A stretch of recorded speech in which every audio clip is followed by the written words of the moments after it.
విజయసాయిరెడ్డికి నోటీసులు వచ్చాయి. ఇప్పుడు మళ్ళీ మిథున్ రెడ్డికి నోటీసులు వచ్చాయి. విజయసాయిరెడ్డిని 22వ తేదీన, ఇటు మిథున్ రెడ్డి 23వ తేదీన విచారించబోతున్నారు. సో మరి ఎటువంటి కీలక పరిణామం చోటు చేసుకుని చూడాలి. సో మాజీ ఎంపీ అండ్ ప్రస్తుత ఎంపీకి వరుసగా నోటీసులు రావడాలు, ఒకరోజు తర్వాత ఒకరిని అంటే ఒకరి తర్వాత ఒకరి వెంటనే ఒకరోజు విడుదలలోనే ఎంట్రీ వాళ్ళని ఇన్వెస్టిగేట్ చేయడాలు, వారిని విచారణకు పిలిచి విచారించడాలు చాలా హాట్ టాపిక్గా మారాయి. సో ఇది ఎంపీల వరకే పరిమితం అవుతుందా? ప్రభుత్వంలో ఇంకెవరైనా పెద్దల పేర్లు బయటపడతాయా?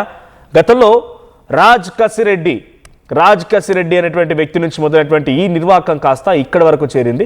మరి ఎంత దూరం వెళ్తుందో చూడాలి. డైరెక్ట్గా బిగ్ బీలను టచ్ చేసే అవకాశం ఉందా? గతంలో చాలా వరకు కూడా ఒక ప్రధానమైనటువంటి వ్యక్తి ఉన్నారు, లేకపోతే బిగ్ బీ ఉండబోతున్నారు అనే రకంగా చర్చలు జరిగాయి. సో మరి ఆ బిగ్ బీ ఎవరు, ఏంటి, ఎలా ఉండబోతుంది, ఈడీ విచారణ ఎలాంటి విషయాలు బయటపడతాయి, ఎటువంటి విధంగా చేతులు మారాయి? బేసిక్గా ఈడీ ఎంట్రీ ఇచ్చిందంటేనే ఆర్థిక నేరానికి పాల్పడ్డట్టు. సో అది ఏ రకంగా దొంగ డబ్బుని దాచుకున్నారు, లేకపోతే బ్లాక్ మనీని తీసుకున్నారు, ఏ రకంగా స్కామ్ జరిగింది, దీని వెనుక ఇంకేంటనేది బయటపెట్టడం కోసం మాత్రం ఈడీ ఎంట్రీ ఇస్తుంది.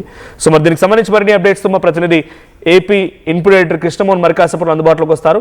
సో ఇక్కడ మనం చూస్తున్న విజువల్స్లో గతంలో విజయసాయిరెడ్డి వైసీపీకి రాజీనామా చేసిన తర్వాత పలు మీడియా సమావేశాల్లో మాట్లాడుతూ సంచలన వ్యాఖ్యలు చేసుకొచ్చారు.